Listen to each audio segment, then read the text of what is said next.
All right, so we welcome everyone to this Tuesday Apostolic Dialogues. हम आपका आज के इस मंगलवार की सभा में स्वागत करते हैं। What a privilege to gather on this platform. ये कैसे सौभाग्य की बात है कि इस समय हम इस जगह पे एकत्रित हैं। And we have been continuing the topic of kingdom advancement, the kingdom economy and ministry. और जैसे कि हम इस जो टॉपिक है हमारा जो राज्य की व्यवस्था के ऊपर है, जो अर्थव्यवस्था उसके ऊपर है, इस पे हम मनन कर रहे हैं। And there should be nothing excluded that we do not know what God is speaking in present time. और इस चीज से हम अलग ना होने पाए जो परमेश्वर हमें आज के समय में बताना चाह रहा है। So God is speaking continuously to His church, और परमेश्वर लगातार अपने कलीसिया से बात कर रहा है and we must give our ears to listen and understand as to what He wants from each one of us. तो हमें अपने कान को हमेशा सर्वदा लगाए रखना है कि क्या परमेश्वर हमसे कहना चाह रहा है। So it's my privilege once again to have Pastor Judy in midst of us. और ये हमारे सौभाग्य की बात है मेरे लिए कि पास्टर चूदी हमारे बीच में She is मौजूद है। the greatest blessing that God has given for the nation of India. वो परमेश्वर की ओर से हमारे लिए, हमारे भारत देश के लिए एक बहुत मजबूत सपोर्ट है। We appreciate Mom because even though there are times when you are not physically well because of your busy schedule, but still your desire and your heart that you invested for us, words are not enough that we can describe and say thanks to you. एक समय था अभी जब वो उनकी तबीयत ठीक नहीं थी, फिर भी मैंने जब उनसे बात करी तो वो राजी है कि को लिया जाए और उन्होंने अपना समय अपना सब निकाला, अपनी तबीयत को भी साइड में रख के उन्होंने समय दिया कि वो इस सभा को इस परमेश्वर की इस वचन को हमसे शेयर करें। So I request everyone to keep your camera steady. मैं आज सबसे विनती करूंगा अपने कैमरा को सीधा रखिए please. And those who are in the house can on the camera and enjoy watching each other as we discuss and learn. और जो लोग अपने घर में हैं प्लीज अपने कैमरे को ऑन रखिए कि हम एक दूसरे को देख सकें और परमेश्वर के वचन को समझ सकें। All right, so I hand over to you, Mom. Thank you so much. Greetings to one and all in the precious name of our Lord and Savior Jesus Christ. यीशु मसीह के बहुमूल्य नाम से आप सभी को अभिवादन करती हूँ। It's such a privilege and an honor today to speak to you all. आप सभी से बात करना, रूबरू होना मेरे लिए बहुत ही आदर और सौभाग्य की बात है। Thank you all for finding the time to be part of this. और मैं आप सभी का शुक्रिया अदा करती हूँ कि आपने इस मीटिंग में जुड़ने के लिए समय निकाला और आप इस कार्यक्रम के एक हिस्सा बन चुके हैं। Now remember, we're continuing our teaching on kingdom economics or kingdom entrepreneurship. और आपको याद होगा कि हम इस सत्र को जारी रखते हुए जिसका शीर्षक है परमेश्वर के राज्य में लेन देन करना या सेवकाई और हमारी आर्थिक स्थिति के विषय में। And the last time when we spoke, we started on discussing our identity. और पिछले सत्र में जब हमने बात करी थी तो हमने अपने पहचान को हमें जानना है कि हम कौन हैं, इस बात को हम लोग जान सके। And we spoke about how we are first king priest. और हमने इस बात को देखा वचन से कि सबसे पहले हमें परमेश्वर ने एक राजा और याजक होने के लिए बुलाया है। So we are royalty. तो इसका अर्थ परमेश्वर ने हमें एक राजकीय पद हमको दिया है। So because we are royalty, we have a certain nature and characteristics about who we are. और क्योंकि हमें परमेश्वर ने राज्य अधिकार करने के लिए बुलवाया है, इसलिए हमारे पास परमेश्वर ने कुछ स्वभाव दिए हैं और कुछ अधिकार हमको दिए हैं। Today I'm going to take my text reading from the book of Luke, chapter 19, verses 11 to 27. लूका रचित सुसमाचार अध्याय 19 वचन 11 से 27 में आज का हम अध्ययन करेंगे, पढ़ेंगे। You can read that whole scripture when you're on your own. जब आप अपने में होंगे तब आप इस बात पढ़ सकते हैं, But we just want to concentrate on verse 19 of chapter 9, verse 13 of chapter 19. और अध्याय 19 का मैं ध्यान केंद्र चाहूंगी। The key words we're going to speak here, he says, do business till I come. और जो मुख्य वचन है वो है, मेरे आने तक लेन देन या व्यापार करते रहो। There's other scriptures will say, occupy till I come. और कई सारे अनुवादों में ये भी लिखा है कि मेरे आने तक उसको लेन देन करते रहो या उसको अपने कब्जे में ले लो। So this scripture speaks about stewardship. तो ये जो वचन है ये भंडारीपन के विषय में हमको सिखाता है। There's a Greek word that is used for this word occupy. Occupy शब्द या लेन देन करना, इस शब्द को यूनानी भाषा में एक मतलब है And the word is called pragmatiomai, और वो शब्द है प्रैग्मेटियोमाई, which means to be doing, to be busy, to be occupied. जिसका अर्थ होता है किसी काम को करने में व्यस्त होना, किसी क्रिया या कार्य को करते रहना। But it also says to do business or to trade. लेकिन उसका और भी एक अर्थ है ट्रेडिंग करना, व्यापार करना, उद्योग करना। So when you read Luke 19 verses 11 to 27, तो जब आप लूका रचित सुसमाचार अध्याय 19 वचन 11 से लेकर 27 तक जब आप इसका अध्ययन करते हैं, it's about a master that gave gifts to his servants. तो यहाँ पे एक स्वामी है जो अपने दासों को कुछ तोहफे देता है, तोड़े देता है। So he gave gifts to 3 of his servants. और उसने क्या किया, अपने तीनों दासों को कुछ तोहफे दिए। He gave 5, and then he gave 2, and then he gave 1. और उसने जो है कुछ मोहरे दी, किसी को एक को 5 दी, एक को 3 दी और एक को 1 दी।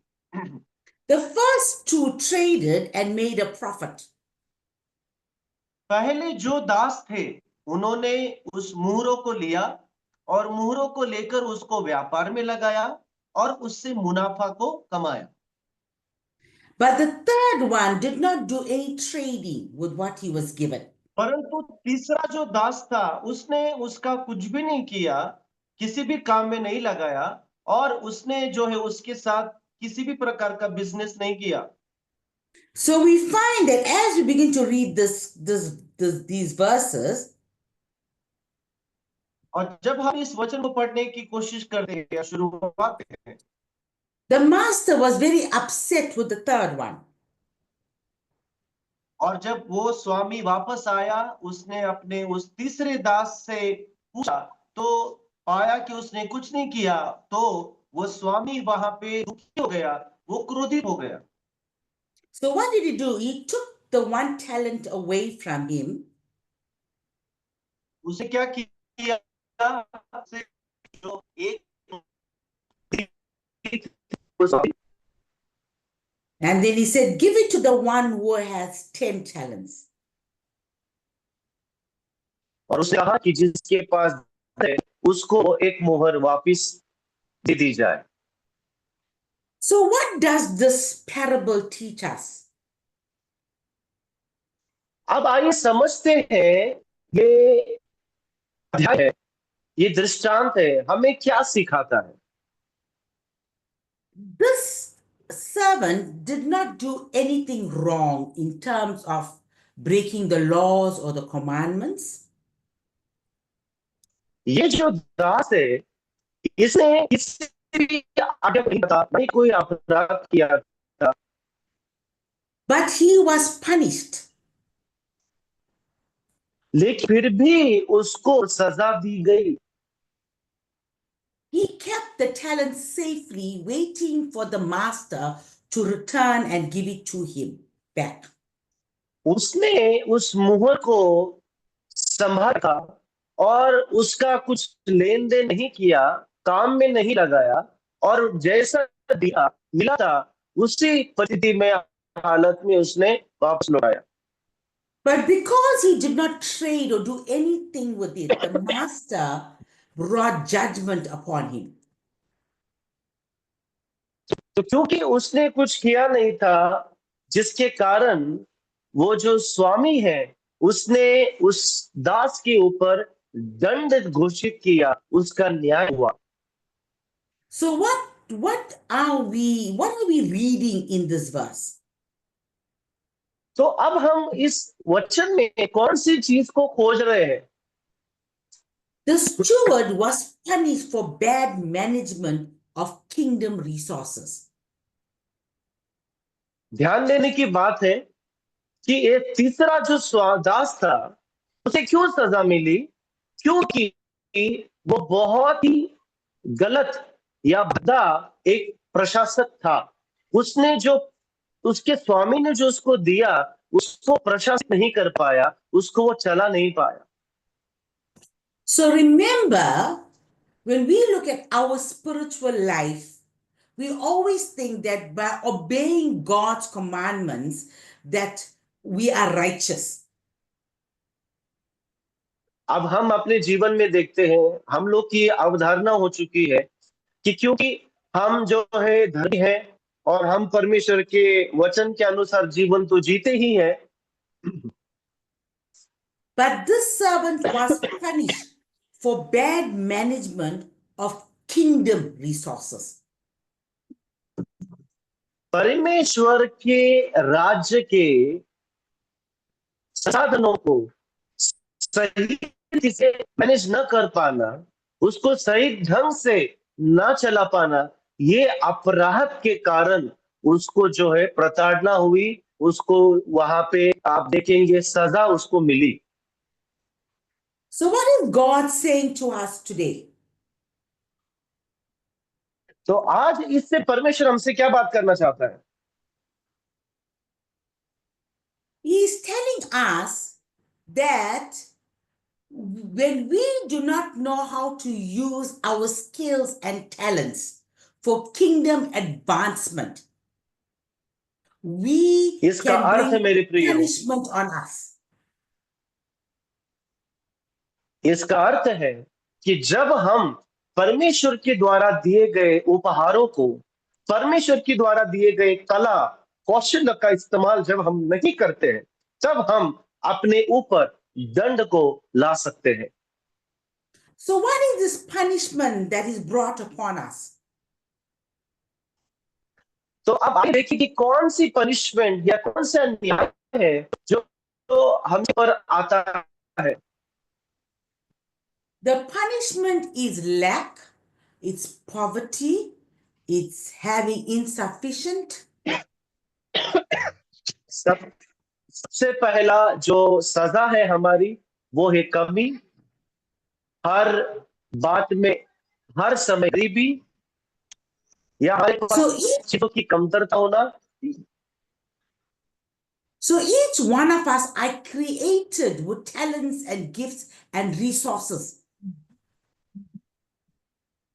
तो हर एक व्यक्ति को, जिसको परमेश्वर ने कुछ तोहफे दिए हैं, परमेश्वर ने वरदान दिए हैं, परमेश्वर ने उनको कला कौशल दिया है, And these talents and these resources are given to us by God. तो हम हर एक व्यक्ति को परमेश्वर के द्वारा को परमेश्वर ने हम सबको दिया है। And our requirement is that we must do business until he comes. और हमें क्या करना चाहिए? जब तक यीशु ना आए तब तक जो उसने दिया है उसके लेन देन उसको करते रहे। So it is God who gives the talents and the resources. तो ये वो परमेश्वर है जो हुनर को देता है, ये परमेश्वर है जो और देता है। But it is our responsibility as to how to use it. अब ये हमारी जिम्मेदारी बनती है कि उसका इस्तेमाल हम कैसे करते हैं। So we must do business until Christ comes. जब तक यीशु आए, तब तक हमें चाहिए लेने So if we read in the book of Proverbs chapter 20 verses 4, हम नीति वचन अध्याय 20 वचन 4 में देखते हैं, the lazy man will not plow because of winter. He will beg during harvest and have nothing. एक आलसी मनुष्य शीत के कारण हल नहीं जोता, इसलिए कटनी के समय और नहीं पाए। So the one that had one talent and did not trade,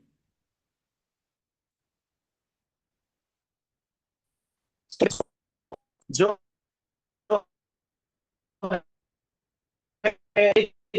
उसको आगे नहीं बढ़ाया, he did not benefit anything from what he received. तो इसका मतलब क्या हुआ? जो उसको मिला था प्रभु की ओर से, उसका कोई भी फायदा उसको नहीं हो पाया। In fact, that resource was taken away from him and given to somebody else. हालांकि क्या हुआ? जो संसाधन या मोहर उसको दी वो भी उससे छीन ली गई और बदले में उसको शिक्षा मिली, बदले में उसको शासन मिला। The word of God gives us lessons for us to have a mindset as how to be on the lookout for opportunities that lead to our harvest.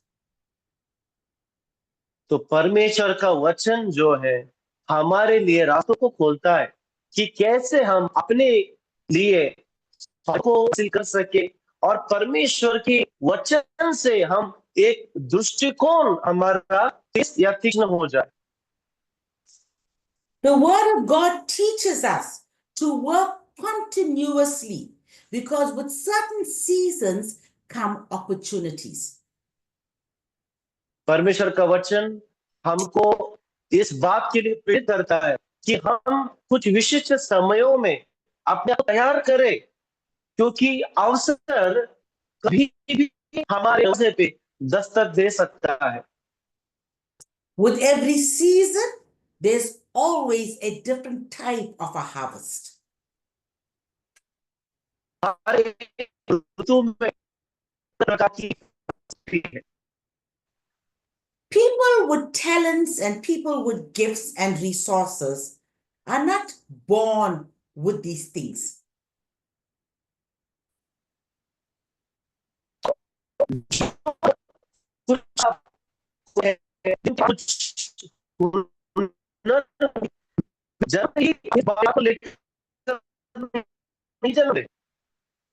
But as we begin to study the Word of God,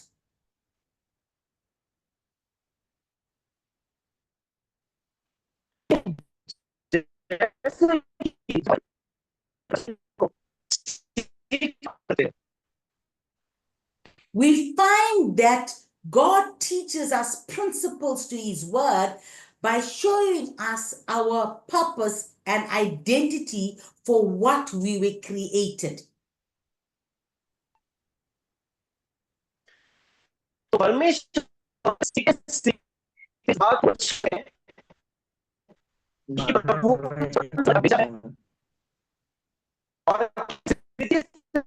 मुझे परिशेष में मुझे आगे बढ़ना है. So, we are created in the greatness of God's own image. तो हम परमेश्वर के मन के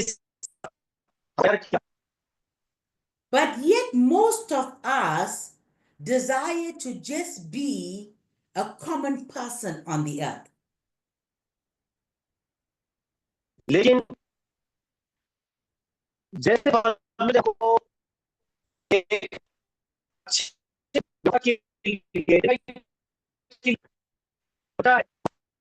हमारा कर्तव्य है कि हम इच्छा को दें हमारे जीवन में क्या है. Because most of it is influenced by society. अधिक रूप से हम जो है समाज द्वारा प्रभावित किए जाते हैं. And society teaches us to act in a certain way. और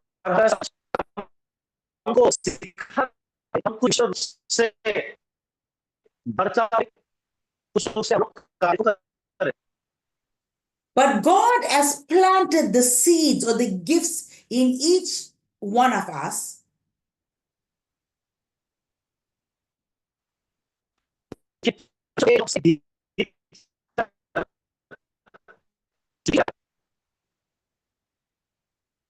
And it's our responsibility to uncover these gifts. और ये क्या करें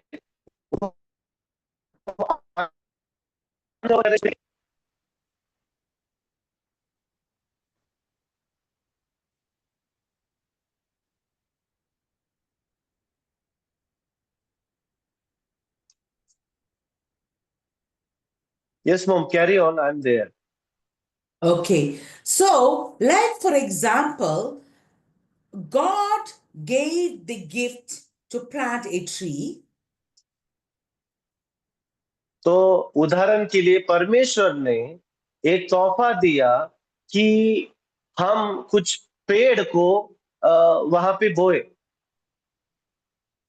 But God gave man a creativity power within him.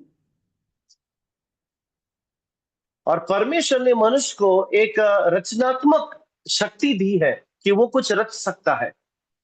In the thought process of man, मनुष्य के विचार की उस प्रक्रिया में when he saw the tree, उसने जब उस पेड़ को देखा an idea came into his mind. और उसके मन में एक आइडिया या एक विचार आया. The idea was to make a table using the wood of the tree. और उस मनुष्य को एक विचार आया कि क्यों ना इस लकड़ी से मैं मेज की रचना करूं, मेज बनाऊं. So the tree is there, तो वहां पे पेड़ भी पाया जाता है. but it was man who had this idea. पेड़ तो पहले से था, लेकिन मनुष्य के पास वो युक्ति, वो विचार आया कि इस पेड़ से मैं एक मेज को बना सकता हूं. To use the wood of the tree to make a table. ताकि उस लकड़ी के, उस पेड़ की लकड़ी से उसका एक मैं अच्छा सा टेबल की रचना में करूं. So God put these processes into us. तो परमेश्वर ने क्या किया? परमेश्वर ने वो जो विचार होता है, वो जो बुद्धि होती है, वो हमारे अंदर वो भेजता है. We have creative power within each one of us. हमें इस बात को पहचानना है कि हम सबके भीतर कुछ विशिष्ट रचना करने के लिए की सामर्थ परमेश्वर ने दी है, And that creative power produces wealth. और वो रचना करने की शक्ति जो है क्या करेगी, मेरे लिए और आपके लिए धन को लेकर आएगी। Today, I want you to understand the concept of just planting a tree मैं चाहती हूं कि आप सभी लोग उस पेड़ को लगाने की प्रक्रिया को आप लोग समझे, and how the wood of the tree is able to produce furniture, houses, major things that we use in today's living. और कैसे हम जो अपने घरों में जो फर्नीचर है, घरों में इस्तेमाल किए जाने वाली कई सारी चीजें हैं, वो सारी चीजें उस पेड़ से ही बनाई जाती है। उस बात को आप लोग समझे। So, what is God saying to us today as His church? तो एक कलीसिया होने के नाते प्रभु हमसे क्या कहना चाहता है? When we look around us all, जब हम अपने आप को देखते हैं, there are opportunities staring at us.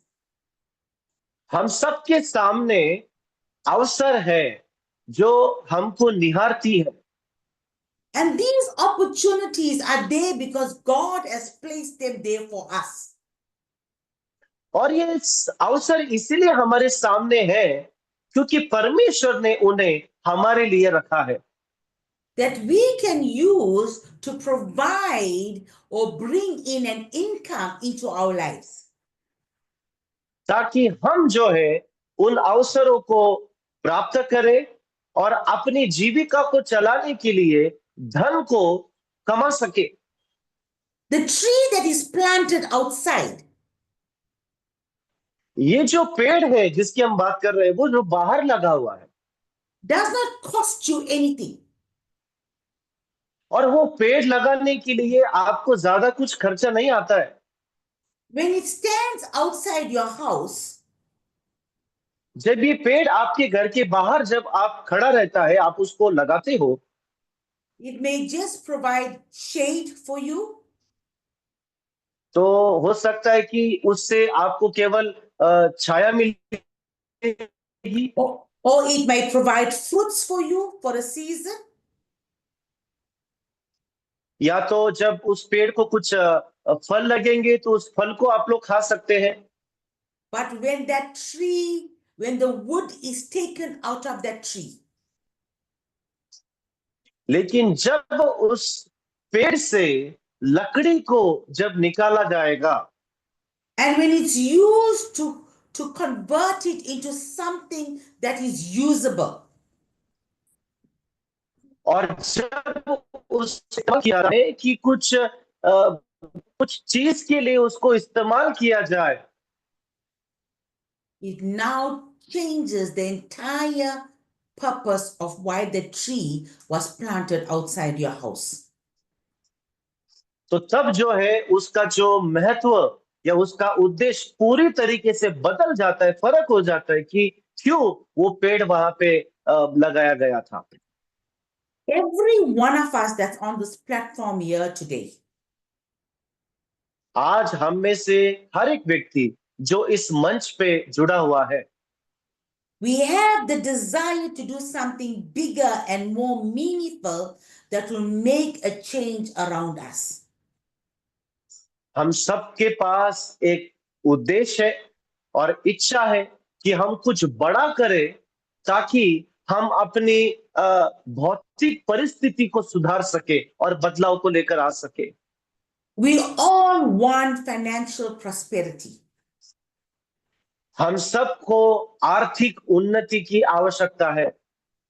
We all want to leave a financial legacy to our children and children's children.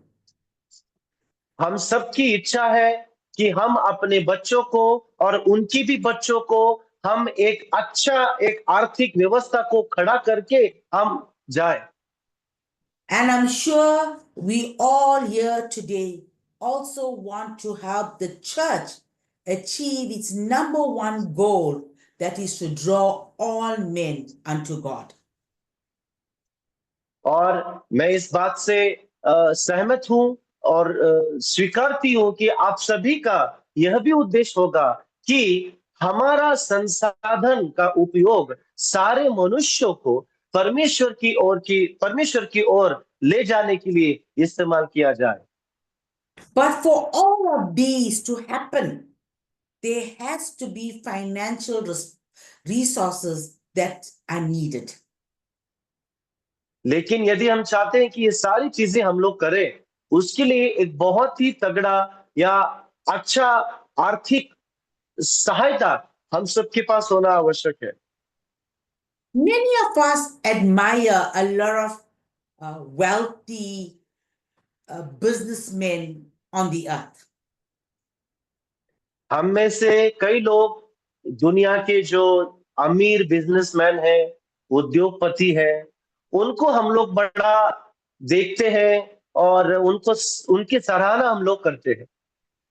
We also admire and would like to be like a lot of rich people that we know of. और केवल उतना ही नहीं, लेकिन हम भी चाहते हैं कि हम भी ऐसे Long before these people that we admire on the earth,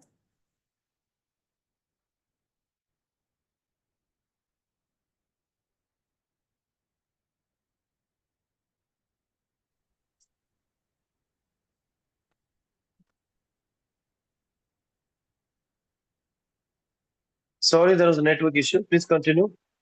okay, all of us admire, like I said, many of us admire a lot of people because of their wealth on the earth. हम में से कई लोग उन लोगों को सराहना करते हैं जिनके पास बहुत सारी धन संपत्ति है, Because we desire to be like them. क्योंकि हम भी कहीं ना कहीं चाहते हैं कि उनकी तरह हम लोग बने। But before these people came into our lives, लेकिन इससे पहले कि ये लोग हमारे जीवन में आए और हम जब इन लोगों को देखने लग गए, God has given us some examples in the Bible. Bible में परमेश्वर ने शुरू से ही कुछ उदाहरणों को दिया था। I want to talk about Boaz today. और मैं चाहती हूं कि आपके साथ बात करूं बोआज के विषय में। His story is found in the book of Ruth, chapters 2 to 4. वो रूत अध्याय 2 वचन 2 से 4 में उसकी कहानी आपको देखने को मिलती है। So Boaz was a good example as a businessman that used his business that brought in faith into his life. तो बोअज जो है वो एक बहुत ही अच्छा और बेहतरीन उद्योगपति था, और जिसके उद्योग की वजह से हम देखते हैं आगे चल के उसके जीवन में विश्वास आया और वो बड़े और महान काम को करने लग गया।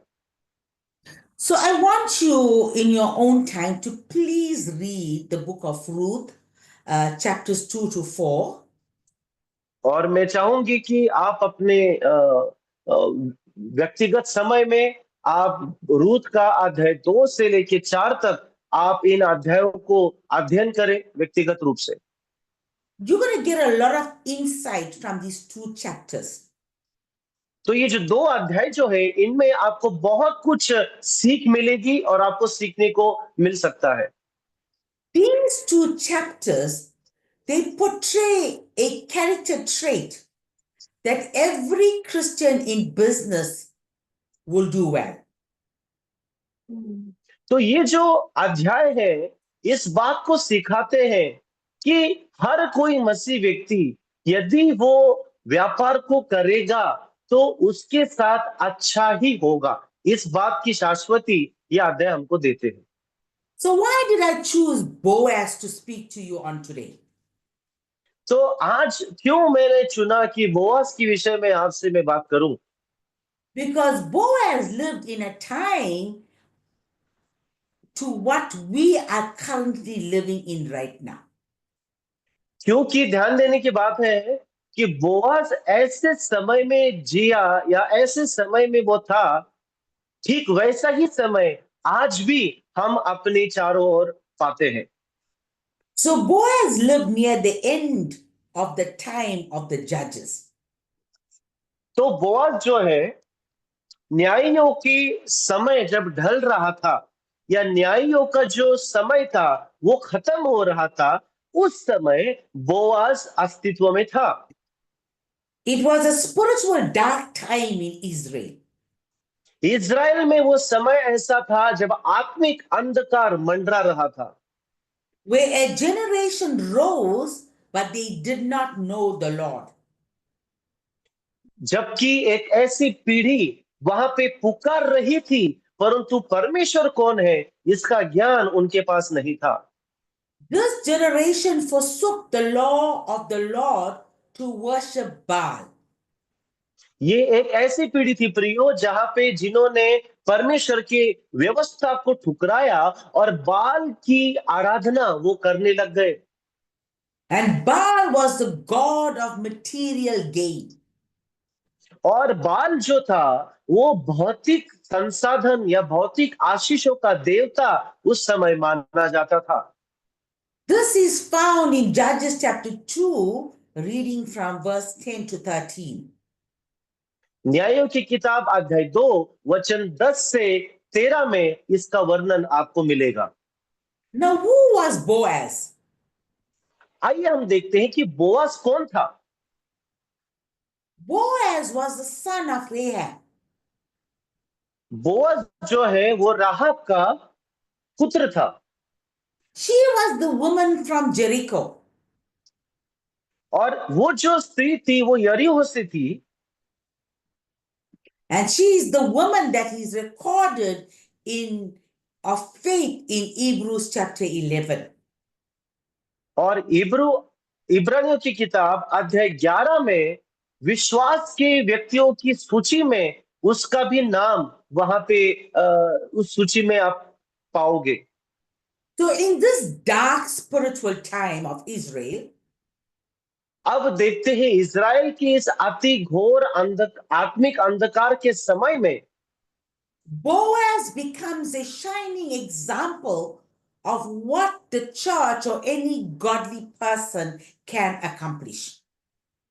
एक ऐसे समय में बोआज एक ऐसा चमकता हुआ उदाहरण बनता है, या वो हम सबके लिए एक ऐसा उदाहरण है कि कैसे एक धर्मी जन जो व्यापार के द्वारा अपने आप को चमका रहा है और परमेश्वर की मर्जी के अनुसार काम भी कर रहा है। So, even though it was a very dark time in Israel, भले ही इज़राइल में वो समय बहुत ही अंधकार भरा था, but Boaz was still able to shine in this dark place. लेकिन बोआज फिर भी उस अंधकार के समय में अपने आप को चमकाने के लिए काबिलियत रखता है। So, likewise, the church. तो उसी प्रकार कलीसिया भी आज We are living in a time of darkness, ignorance, great disadvantages. हम ठीक वैसे ही समय जी रहे हैं जबकि कलीसिया में अज्ञानता पाई जाती है, कलीसिया में अंधकार पाया जाता है, और हम एक ऐसे समय में हैं जहां पे अवसरों की बहुत ही कमतरता है। But we can still shine as the light of God in the earth. लेकिन फिर भी इस पृथ्वी पटल पर हम परमेश्वर की प्रकाश के समान चमक सकते हैं। Why? It is God who works in and through each one of us. क्योंकि परमेश्वर ही है जो हम में से और हमारे भीतर से होकर वो काम करने वाला है। Boaz is described as a man of great wealth. Boaz जो है बाइबल में उसका वर्णन इस प्रकार किया गया है कि जिसके पास एक बहुत ही ज्यादा संपत्ति थी। That's found in the book of Ruth chapter 2 verse 1. Ruth अध्याय 2 वचन 1 में इसका वर्णन आपको मिलेगा। Boaz used his wealth to be a hero in his community. Boaz ने अपने धन का या संपत्ति का इस्तेमाल किया कि वो अपने कुटुंबियों के बीच में, अपने समाज के बीच में एक नायक का काम कर सके। He was trusted in the gates and relied upon in his city. Bible कहती कि उसको फाटकों पे आदर मिलता था। अपने कुटुंबियों या अपने समाज के बीच में वो बहुत ही प्रचलित था और आदर के योग्य समझा जाता था। I want you to pay attention to these two lines or these two phrases that I've used just now. और मैं चाहती हूं कि ये दो पंक्तियों को, जिसको मैंने अभी भी बोला है, आप अपना ध्यान आकर्षित करें। He used his wealth to develop his community. उसने अपनी संपत्ति का इस्तेमाल किया ताकि He wa- वो अपने कुटुंब को उन्नति की ओर लेकर जा सके। He was trusted in the gates and was relied upon in his community or city. गांव के फाटकों में लोग उसके ऊपर भरोसा करते थे। उसके अपने लोग, कुटुंबियों के लोग उसका आदर सम्मान करते थे, उसकी बात को माना करते थे। Now, isn't that is the responsibility of the church in every nation and every city? आपको ये नहीं लगता कि क्या यही जिम्मेदारी नहीं है कलीसिया की, हर शहर में, हर गांव में, हर देशों में? Are we using our wealth for community benefits? क्या हम अपनी संपत्ति का इस्तेमाल कर रहे हैं कि हमारा समाज सुधार सके, या हमारे आसपास के जो लोग हैं उनका विकास हम कर सके? We, as the sons of God, can we be trusted and relied upon in our city or community? हम जो परमेश्वर के पुत्र हैं, क्या ये समाज या हमारी जो कुटुंब है हमें आदर करेगा, या क्या लोग हमारे ऊपर भरोसा रख पाएंगे? And yet, when we read in the scripture, we preach and we teach that the church is the light of this world. वचन में तो हम लोग सब सिखाते हैं और सीख चुके हैं, हम बोलते हैं कि कलीसिया तो जगत के लिए ज्योति है। How are we the light of this world? तो आइए सोचे जरा कि हम कैसे जगत के लिए ज्योति बन सकते हैं। When something is dark, when a room is dark, तो ज्योति क्या काम करती है? मान लीजिए कि किसी कमरे में जब अंधेरा होता है, nothing is seen when it's dark. और जब अंधेरा है तो आपको कुछ भी दिखाई नहीं देता है। But the moment you switch on the light in that room, लेकिन जिस क्षण आपने उस कमरे की लाइट को जब आपने जलाया, there's great brightness in that room. तुरंत उस कमरे में एक बड़ा प्रकाश आ जाता है। And because of the brightness of that room, और उस कमरे के उस प्रकाश, many people will come towards that brightness. और उस प्रकाश को देखकर काफी सारे लोग उस कमरे में अब आ सकते हैं।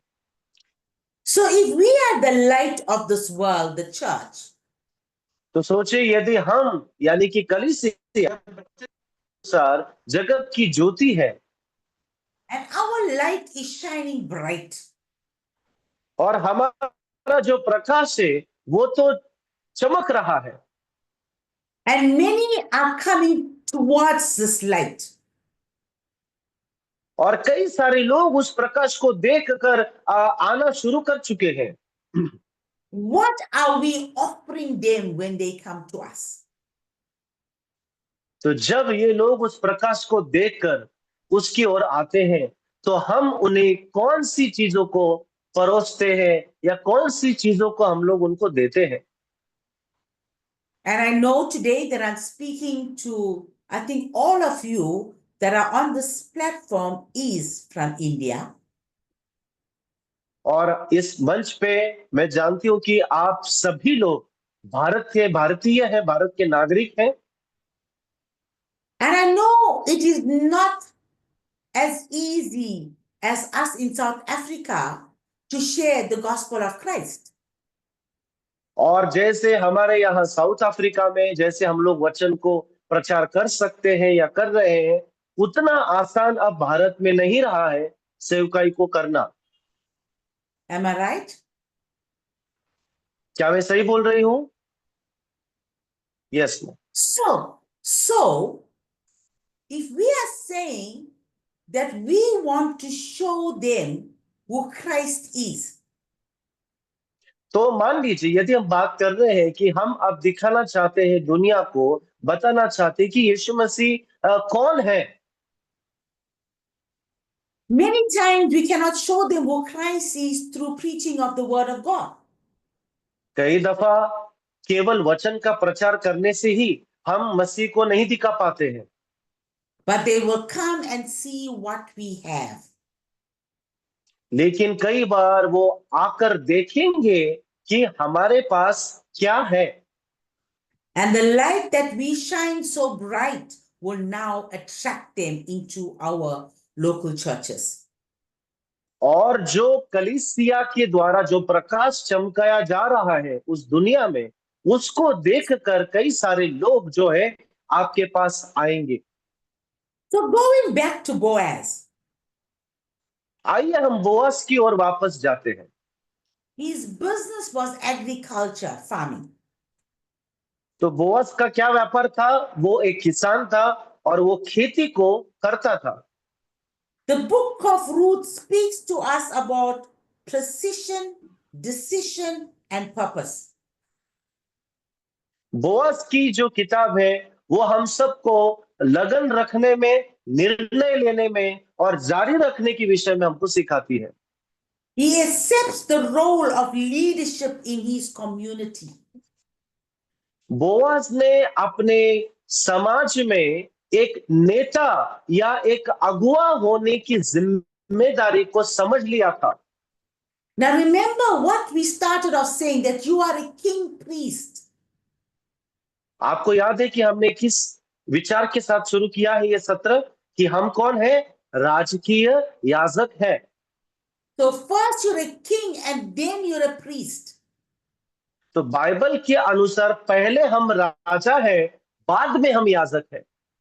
The kingly anointing is about ruling, it's about having governance. राजा की अभिषेक क्या है? राजा शासन करता है, अधिकार को रखता है। So before we are priests, we are kings. इससे पहले कि हम लोग याजक बने, वचन के अनुसार उसने हमें राजा होने के लिए बुलाया है। So Boaz teaches us what it is to have a kingly anointing. तो जब बोअज हमको सिखाता है कि एक राजा का अभिषेक कैसा होता है, And what does it mean to have a kingly anointing? और राजा के अभिषेक होने के क्या क्या लाभ है या किस रीति से कलीसिया को आज होना चाहिए? It means you accept the leadership of your community. राजा होना यानी कि अपने समाज में, अपने परिवार में नेता बनने की या अगुआ बनने की जिम्मेदारी को स्वीकारना। Boaz did not just see his business as his own personal thing. Boaz ने अपने व्यापार को केवल एक व्यक्तिगत मुनाफे के लिए देखा नहीं था, But he saw it as the Lord's. लेकिन उसने परमेश्वर का इस रूप में उसने उसके व्यापार को देखा। He saw it as a Lord that was being active in his business and through it. Boaz ने देखा कि कैसे परमेश्वर उसके व्यापार में उसके साथ है और परमेश्वर ही उसके द्वारा कार्य कर रहा है। So that is what separates us from the normal businessman on the earth. तो यही वो बात है जो दुनिया के जो व्यापारी है या उद्योग करते हैं, उनमें और हम में यही फर्क है। A normal businessman will say it is his strength, it is his power that has made him prosperous. एक सामान्य दुनिया का एक जो उद्योगी है, व्यापारी है, वो क्या कहेगा? ये मेरी शक्ति है, ये मैंने किया, ये मेरी मेहनत है, मेरा खून पसीना है, और आज जो भी मैं हूं अपने बलबूते पे हूं। But we, as the sons of God, लेकिन हम जो परमेश्वर के पुत्र हैं, our success is attributed through God working in and through us. हम इस बात को मानते हैं कि हमारी सफलता का एकमात्र स्रोत है, वो है परमेश्वर, जो हमारे द्वारा कार्यों को करता है। This attitude of faith ये जो विश्वास का रवैया जो हमारा है, defined Boaz. वो रवैया बोआज को विश्लेषित करता है। Daily, Boaz would call out to his workers. प्रतिदिन बोआज अपने जो मजदूर थे उनको बुलाता था। He will say, "The Lord be with you." और उनको बुलाकर वो कहता था कि परमेश्वर तुम्हारे साथ रहे। In Ruth chapter 2, verse 4. Ruth अध्याय 2 वचन 4 में इसका वर्णन आप देखते हैं। Boaz conducted his business as an extension of his faith. Boaz ने अपने व्यापार को ऐसे चलाया कि वो उसके विश्वास का विस्तारीकरण हो। He based his business decisions on spiritual values. उसने अपने बिजनेस या अपने व्यापार की नींव आत्मिक मूल्यों के आधार पर रची थी। He had godly characteristics in him. Boaz के अंदर परमेश्वर के ईश्वरीय गुण भरे हुए थे। Despite his leadership position, उसके अगुवा होने की उस स्थिति के अधिकतर भी he always showed to the community that it was Christ or it was God who gave him what he had. उसने हमेशा इस बात को दिखाने का प्रयास किया कि जो भी कुछ मुझे मिला है, इसके पीछे परमेश्वर है, और परमेश्वर को ही वजह से आज मैं सफल इंसान हूं। There's a verse in Ruth chapter 2 verse 16. Ruth अध्याय 2 वचन 16 में एक वचन है, And I just want to read it to you, and I want you to just focus on this verse when you at home. और मैं चाहती हूं कि अभी मैं आपके लिए पढ़ूं, लेकिन बाद में आप इस वचन को और बारकाई से पढ़ें और उसका अध्ययन करें। Boaz instructed his reapers to let grain from the bundles fall purposely. Boaz ने मुट्ठी भर जाने पर कुछ कुछ निकाल कर गिरा भी दिया करो, और उसके बिनने के लिए छोड़ दिया करो। What does this verse mean? आइए समझते हैं इस वचन का मतलब क्या है। So he instructed his reapers, the one that was reaping the harvest. तो बोआज क्या करता है? उन लोगों को जो लोग उसके खेत में काम करते थे, The ones that were collecting the harvest. वे लोग जो उसके खेत में से फसल को काटते थे। He says, I want you to purposely let this harvest fall through your bundles. उसने आदेश दिया कि मैं चाहता हूं कि जब तुम उसको निकालो तो मुट्ठी भर क्या करो, उसको छोड़ दिया करो। So look at this picture now. आइए हम इस चित्र को समझने का प्रयास करते हैं। So there are reapers that are collecting the grain. अब मजदूर हैं जो कटनी का काम कर रहे हैं। They are putting it in sacks or in containers. ये वो लोग हैं जो उस कटनी करके उस जो उनके पास जो अनाज है उसको बोरी में भर रहे होंगे। But he says, as you're collecting it, I want you to purposely let some fall down. वो क्या सिखा रहा है कि आप लोग जब उसको इकट्ठा करोगे, उसको बटोरोगे, तो जानबूझकर क्या करो, थोड़ा सा गिराया करो। I want you to drop it down intentionally. मैं चाहता हूं कि तुम लोग जानबूझकर क्या करो, थोड़ा सा उसको गिराते जाओ। Why? Because there'll be others that are following. क्यों? क्योंकि तुम्हारे बाद और भी लोग आएंगे जो वहां से गुजरेंगे, And they come to pick the ones that are on the ground. और वे लोग आएंगे और जो जमीन पे गिरा है उसको उठाएंगे। So I want you to intentionally drop some down for those that do not have or have paid for it, that will also benefit from it. इसीलिए मैं चाहता हूं कि आप उसको जमीन पे गिराओ, ताकि वे लोग जिन्होंने उसके लिए रकम अदा नहीं करी है या जिनको वो चीज उनके पास नहीं है, वे लोग भी उसका लाभ उठा सके। So this is the verse that sums up the characteristics of who Boaz is. ये वचन मेरे प्रियो बोआज के एक बहुत ही अच्छे स्वभाव का वर्णन यहाँ पे करता है। Acts of intentional grace. इसे कहते हैं जानबूझकर देने का अनुग्रह। Did you get that today? क्या आप लोग समझ रहे हैं इस बात को? Acts of intentional grace. ये ऐसी क्रिया है जो विशिष्ट उद्देश्य के लिए अनुग्रह को देने का बात करती है। You see, Boaz was just not giving out handouts.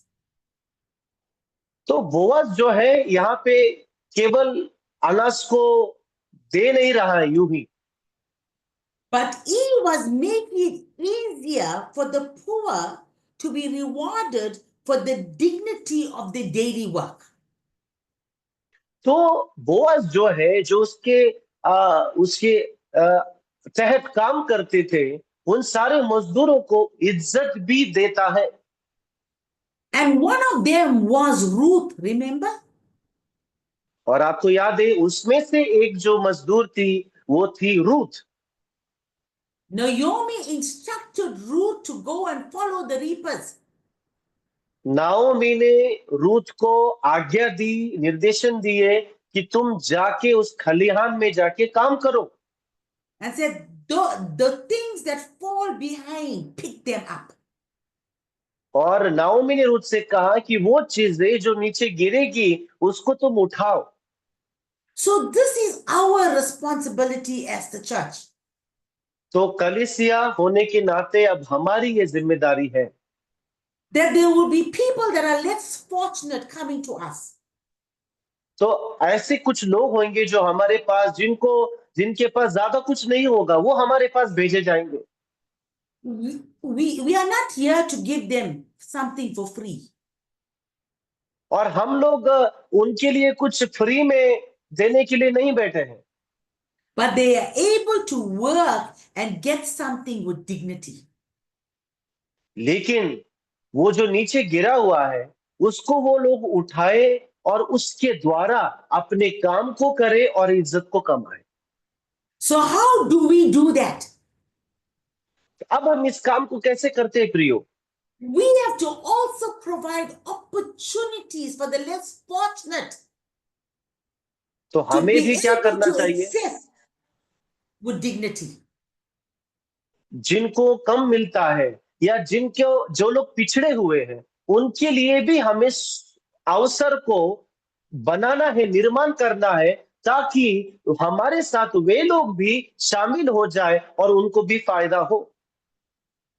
Now, some of you that are pastors here today, I hope you understand what I'm saying here. इस मंच पे जितने भी पासबान हैं, मैं इस बात को समझती हूँ कि आशा करती हूँ कि आप लोग समझ रहे हैं कि मैं क्या बोल रही हूँ। You can preserve the dignity of the poor in your community. आपके क्षेत्र में जो गरीब हैं उनकी इज्जत को आप बचा सकते हैं By not giving them handouts or things for free, कि उनको आप केवल मुफ्त में चीजों को नहीं बांटे, but say, I have something here that you could do and you can receive a reward for it. लेकिन आप क्या कर सकते हैं, आप उनको कुछ काम दे सकते हैं कि ये देखो मेरे पास तुम्हारे लिए काम है, तुम इस काम को करो और अपने पैसे को कमाओ। This is why we become kingdom entrepreneurs or we have kingdom resources. और ये ऐसे ही करने के द्वारा हम लोग परमेश्वर के राज्य के उद्योगपति या संसाधन देने वाले या बनाने वाले लोग हम लोग बन सकते हैं, Not only for our gain, केवल हमारे फायदे के लिए नहीं, but to benefit the body of Christ. लेकिन परमेश्वर की राज्य के या परमेश्वर के शरीर के मुनाफे के या उसके फायदे के लिए। I don't want wealth so that I could go buy a bigger house or buy a better car or go for holidays all over the world. मुझे संपत्ति या धन इसलिए नहीं चाहिए कि मैं दूसरे देशों में जाके हॉलिडेज में घूमूं, बड़ी गाड़ी खरीदूं और एक बड़ा महंगा घर खरीद सकूं। There's nothing wrong with doing these things. लेकिन इन सब बातों में कोई गलत तो है नहीं, But we know our primary purpose as leaders and देखिए ना, pastors and elders. अगुवे, पासवान और लीडर होने के नाते हम अपनी प्राथमिक जिम्मेदारी को, बुलाहट को समझते हैं। Kingdom first. सबसे पहले प्रभु का राज्य, Because when we seek the kingdom of God and his righteousness, क्योंकि बाइबल कहती कि जब हम उसके राज और उसकी धर्म की पहले खोज करेंगे, then all these things shall be added unto us. तो ये सारी चीजें तुमको दी जाएगी। There is a deep understanding of the scripture. इस वचन की एक बहुत ही गहरी समझ है मेरे प्रियो। He says, when you seek the kingdom of God, वचन कहता है कि जब तुम उसके राज्य की खोज करोगे and his righteousness, और उसके धर्म की खोज करोगे, righteousness means having a right standing with God. धर्म यानी कि क्या? धर्मी होना यानी कि परमेश्वर के साथ सही रीति से खड़े होना। He says, all these things shall be added unto you. वचन कहता है कि फिर ये सारी वस्तुएं तुम्हें दी जाएगी। The things that the word things there is not spiritual things. अब ये जो वस्तुएं हैं, जो शब्द उसका मतलब है कुछ आत्मिक नहीं, The things they are natural things. वो जो वस्तुएं शब्द का अर्थ होता है भौतिक चीजें, दुनिया की बातें। Seeking the kingdom of God and his righteousness is spiritual. प्रभु के राज्य और उसके धर्म की खोज करना ये एक आत्मिक कार्य है जो हमें करना है। Then all things which is natural shall be added unto you. उसके बदले में वो चीजें जो सांसारिक या भौतिक है, प्रभु कहता है कि वो तुम्हें दी जाएगी। Did you understand that? कितने लोग समझ रहे इस बात को? When you seek the spiritual, जब आप आत्मिक वस्तुओं की खोज करोगे, आत्मिक बातों की खोज में लगोगे, the natural is automatically added unto you. तो भौतिक या सांसारिक जरूरतें या वस्तुएं हमें अपने आप दी जाएगी, प्रभु कहता है। So when we seek to put God first in our lives, तो जब हम परमेश्वर को अपने जीवन में सबसे पहला स्थान देते हैं, उसको सबसे पहले हम लोग रखते हैं, the house that we want, जो घर हमको चाहिए, the car that we desire, जो गाड़ी लेने की मेरी इच्छा है, the holidays that we want, जो हॉलिडे या जो छुट्टियों में मुझे कहीं जाने का मेरा मन है, will be added onto us. परमेश्वर कहता है कि वो हमको वो ये सारी चीजें या वस्तुएं हमको दी जाएगी। So that is the principle on what we live by.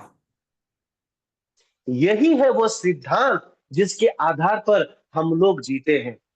We have given ourselves first to Christ, हमने सबसे पहले अपने आप को परमेश्वर के हवाले सौंप दिया। and how do we give ourselves to Christ? अब हम अपने आप को कैसे देते हैं प्रभु के हाथ में? By giving our will, our thoughts, our emotions, we give it to God. हम अपनी इच्छाओं को प्रभु के हाथ में देते हैं, अपनी भावनाओं को, अपने निर्णयों को, सब चीजों को प्रभु के हाथ में सौंपते हैं। And we take on His will and His desires. और फिर उसके बदले में हम उसकी इच्छा को प्राप्त करते हैं, उसकी मंशा को हम अपने जीवन में लागू करते हैं। And what is His will and desire for the church? कलीसिया के लिए उसकी इच्छा, उसकी योजना क्या है? We know there's a lot of wills and desires God has for His church. तो हम जानते हैं वचन में तो परमेश्वर की इच्छा या योजना कलीसिया के लिए तो बहुत कुछ है। That the church will mature and become the sun on the earth. प्रभु की इच्छा है कि कलीसिया पृथ्वी के ऊपर उसके पुत्र के रूप में आ जाए, कलीसिया पृथ्वी के ऊपर परिपक्वता में आगे बढ़े। That the church will accurately represent Christ on the earth. कि कलीसिया स्पष्ट रूप से परमेश्वर का पृथ्वी के ऊपर प्रतिनिधित्व कर पाए। But His will and desire is also for the church to occupy, do business until He comes. लेकिन उसकी और एक इच्छा है कि कलीसिया मेरे आने तक लेन देन करते रहे, व्यापार को करते रहे। That's why He has called you a king priest. इसीलिए बाइबल में उसने हमको राजकीय याजक की पदवी दे रखी है। A royal priesthood. एक राजकीय याजक। A king occupies, do business until he comes. अपने स्वामी के आने तक राजा के रूप में व्यापार करते रहना, शासन करते रहना। The priests labor in spiritual things until He comes. और एक याजक के रूप में परमेश्वर के आने तक कलीसिया में सेवकाई करते रहना, आत्मिक जिम्मेदारियों को उठाना। That's the reason why when Elisha followed Elijah, यही वो कारण था प्रियो कि जब एलीशा ने एलिया के पीछे पीछे चलना शुरू किया, he wanted something from Elijah. वो एलिया से कुछ तो चाहता था। He wanted the double portion of the anointing. Elisha जो है एलिया की अभिषेक का दुगना हिस्सा मांग रहा था। And the double portion of the anointing is the firstborn blessing. और वो दुगना अभिषेक क्या है मालूम है? एलिया का दुगना अभिषेक यानी कि पहलोटे का अधिकार या आशीष। And who is the firstborn? और वो पहलोटा कौन है? Christ is the firstborn son. यीशु मसीह है वो जो पहलोटा है परमेश्वर का। And who was Christ? और यीशु मसीह कौन था? He is the King of Kings. वो है राजाओं का राजा। This is who Christ is. यही है वो परमेश्वर जो राजाओं का राजा है। So what did Elisha pursue Elijah for? तो एलिशा एलिया के पीछे क्यों भागता रहा, क्यों उसको फॉलो करता रहा? He wanted a kingly anointing, the firstborn blessing. क्योंकि एलिशा एलिया के राजकीय अभिषेक को चाहता था, वो उस पहलोटे के आशीषों को चाहता था। So this is who you and I are. हम भी मेरे प्रियो यही है, Because we come from Christ, the firstborn son. क्योंकि हम उस पहलोटे से आते हैं जिसका नाम है यीशु मसीह। We have the firstborn blessing. हमें भी वो पहलोटी की आशीष दी गई है, Which is a kingly anointing. वो है राजकीय अभिषेक, That makes us to rule and government in the midst of our enemies. एक ऐसा अभिषेक जो हमको अपने शत्रुओं के बीच में, मध्य में राज करने के लिए काबिल बनाता है। So our calling is twofold. तो अब हमारी बुलाहट जो है उसके दो आयाम हैं। It's kingly and priestly. हमारी बुलाहट राजकीय है और हमारी बुलाहट याजकीय भी है। So you can't only concentrate on wealth, which is kingly, तो आप जो है केवल संपत्ति या धन के ऊपर ही अपना ध्यान केंद्रित नहीं कर सकते and neglect your priestly duties. और आपके याजक होने के कार्य को आप लोग भूल जाए, ऐसा कभी नहीं करना है। We find that in Jesus operating in a king priestly ministry. यीशु मसीह की जीवन और सेवकाई में उसने राजा का भी काम किया और याजक की भी सेवकाई उसने करी। We find him functioning as a king हम देखते कि यीशु मसीह एक राजा की तरह काम करता है and also functioning as a priest. और एक याजक की तरह भी उसने काम किया है। Your priestly duties are you will teach the word of God, which Jesus did. He taught the multitudes. आपका याजकीय काम क्या है? परमेश्वर के वचन को सिखाना, प्रचार करना। यीशु ने भी बड़ी भीड़ को वचन से संबोधित किया, वचन की शिक्षाएं वो देता रहा। Your priestly duty is where you will pray for the sick. आपकी याजकीय जो काम क्या है कि कोई बीमार है उसके लिए आप प्रार्थना करें। Jesus prayed for the sick. यीशु मसीह बीमार लोगों के लिए प्रार्थना करता था। Your priestly duties is you cast out demons. Jesus casted out demons. याजकीय काम क्या है आपका? दुष्ट आत्माओं को भगाना। यीशु ने भी दुष्ट आत्माओं के ऊपर अधिकार रखा, उनको भगाया। So we do not neglect each other. तो अब हम जो है इन सारे कामों को, दोनों भी आयामों को हम लोग नजरअंदाज नहीं कर सकते। But over all these years, all our ministry was focused on priestly. लेकिन बीते वर्षों में हमारी सेवकाई केवल याजकपन के काम को करने तक ही सीमित हुआ करती थी। But God is bringing accuracy back to the church. लेकिन अब परमेश्वर अपने कलीसिया में उसको सुव्यवस्थित करना चाहता है And giving you your identity. और वो हमें अपनी पहचान को बताना चाहता है। Where you just not only a priest but a king. प्रभु ये कहता है कि तुम केवल याजक नहीं हो, तुम राजा भी हो। So as a king, you will do business until he comes. राजा होने के नाते आप उद्योग करेंगे, व्यापार करेंगे उसके आने तक। Some of us are given 5 talents. हो सकता है हम में से कईयों को 5 मोहरें दी गई हो, Some of us are given 4, 3, 2, 1. हम में से कई लोगों को 4 मिली हो, कईयों को 3 मिली हो। But doesn't matter how many you've been given. ये मायने नहीं रखता कि कितनी मोहरें हमको दी गई। Find that gift or that talent.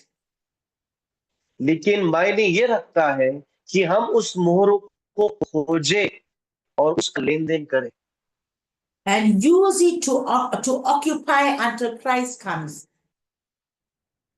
और उसका इस्तेमाल करें यीशु मसीह आने तक उसको बढ़ाते जाए And allow Christ to work in and through you.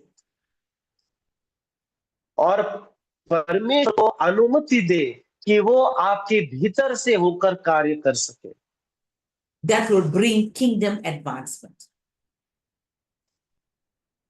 ताकि उसके अंत में परमेश्वर के राज्य का विस्तार आपके द्वारा हो पाएगा Amen. Amen I trust that you've been blessed with today's teaching. मैं उम्मीद करती हूं कि आप लोग आज की शिक्षा से आशीषित हुए हैं कितने लोग आशीषित हुए Please go and study the book of Ruth. कृपया इस मीटिंग के बाद रूत की किताब को आप लोग सब पढ़ें और उसका अध्ययन करें There's a lot of principles to glean from Boaz. और बोआज के जीवन से कई सारी सीख या सिद्धांत को मैं और आप सीख सकते हैं That will help us in our advancement of God's kingdom. जो परमेश्वर के राज्य में हमें मदद करेंगे कि हम लोग प्रभु के राज्य का विस्तार कैसे हम लोग कर पाएंगे Okay? Well, this was I- phenomenal, Mom. Absolutely awesome. बहुत ही बढ़िया था मॉम ये I mean, each session should be critically analyzed and studied, clarity and wonderful reading line upon line. I'm so blessed personally, and I hope everyone today is blessed by this session. कितने अद्भुत और सरल तरीके से हर एक चीज को सही से बयान करके समझाया और ये कि जो पहले भी और आज भी जो आपने ये सेशन लिया है ये बहुत ही अलग तरीके से था हम सबको सीखने का इसमें मौका मिला God bless you, Mom, so much. Thank you so much for investing this word in our lives. हमेशा आपको आशीष दे और धन्यवाद हो कि आपने ये वचन हमारे अंदर जो डाला है Amen. God bless you all. Thank you. Take care. Yeah. Thank you so much, Mom. God bless you. Thank you